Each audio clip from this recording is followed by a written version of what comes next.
Good afternoon, or good evening, or good morning, whatever day part you're watching this video. I'm William Glenn Bean. I've had the privilege of working with a project, the Black Religious Roundtable. And this conversation is surrounding decolonizing the Black body and what that means and how that philosophy and that thought works into speaking to the HIV community by way of the faith community. And so it is indeed a pleasure. But before we get started, yes. Dr. Sarita Davis, why don't you tell us who you are? Tell us about yourself. Okay, thank you. Thank you so much. I too have looked forward to this, and I'm enjoying our conversation. I am currently an associate professor in Africana Studies at Georgia State University.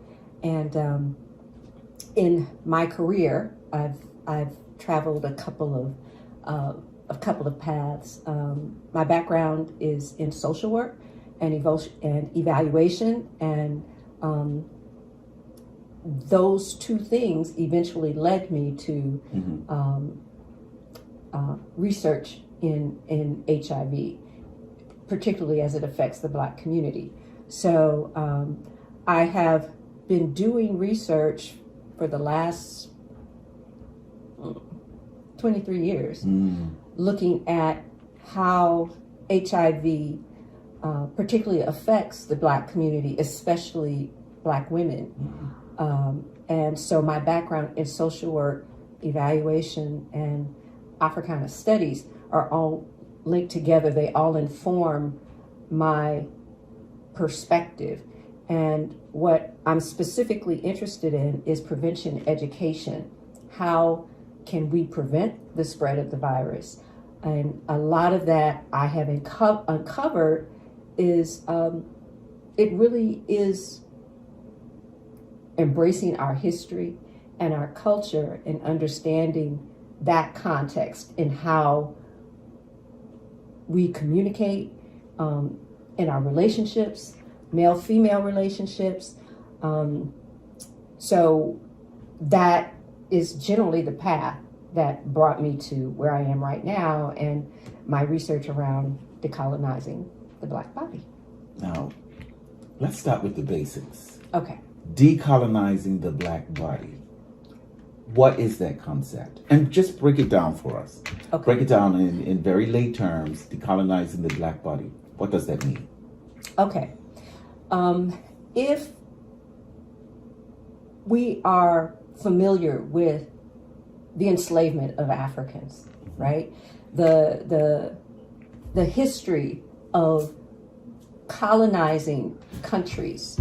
So a lot of European countries went into the continent of Africa and colonized the people. They took their resources, they took their land, they took their wealth, so they became colonized.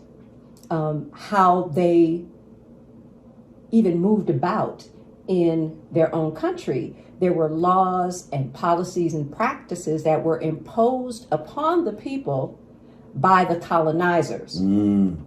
So the process, so that is what colonization is. And the colonization process, while it is a structured process that is designed to keep pretty much indigenous people in their place, it also sometimes becomes internalized. The comment, I believe, by Carter G. Woodson, which says, if you tell a Black man to go to the back door, go to the back door, go to the back door, eventually you don't have to tell him to go to the back door. He knows to go to the back door, which suggests that colonization becomes internalized as well. So it is an oppressive act, and it is also an internalized act. So decolonization is where people who have been colonized recognize where they have been colonized. And you can be colonized in terms of physically what you have access to, but also how you think about yourself, how you're trained to think about yourself, how other people think about you and interact with you. So then to release the shackles of colonization, we have to go through this process of decolonization. So I understand the thought of colonization in Africa and how the Europeans imposed their civilization, if you will, on a people. But then, of course, we're living here in America. Slave trade, of course, the African diaspora, the plantation. Yes. Tell us how the colonization took place here during slavery. And give us an example of, because you spoke about the individual going through the back door. What are some of the systems and things in place that took place during slavery that really colonized us, where we actually believed that the European way of life was the better living? Okay. If it's that, if I'm asking it correctly. Yes, you are.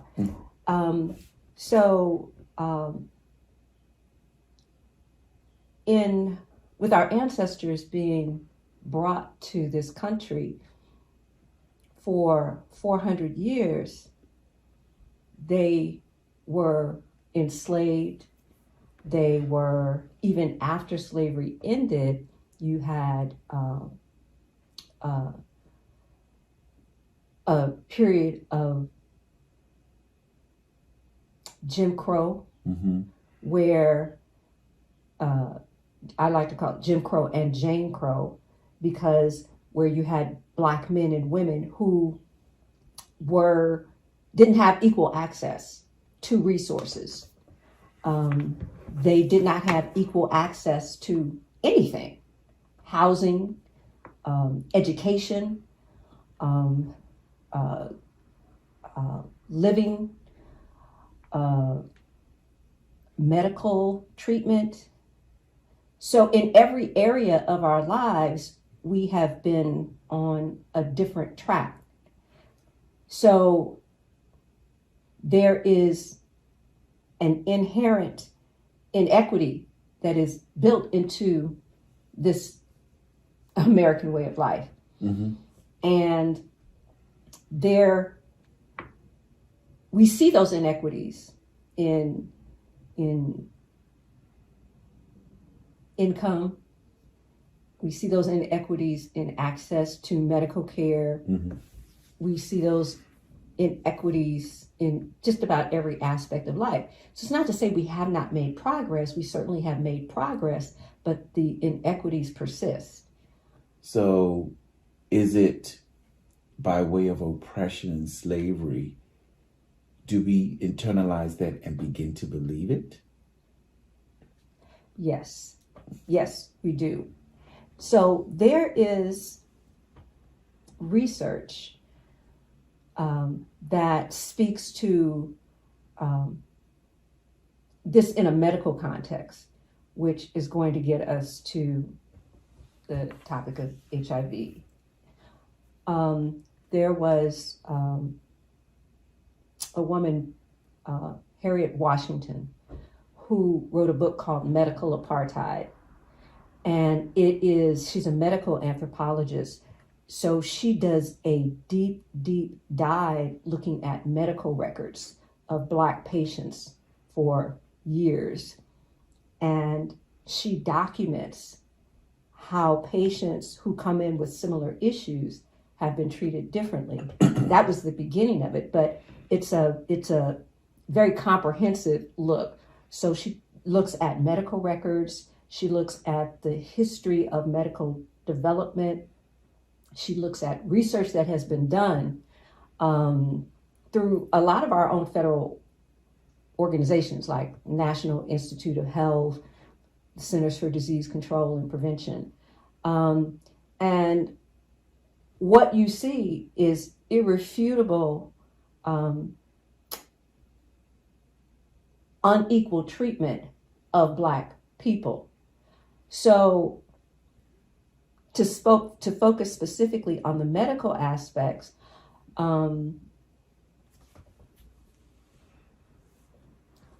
Throughout our tenure, our ancestors' tenure in this country, with enslavement and Jim Crow and civil rights and Black Power movement,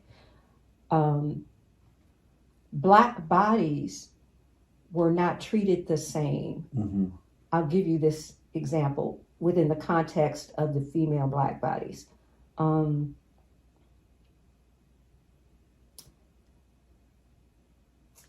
Because the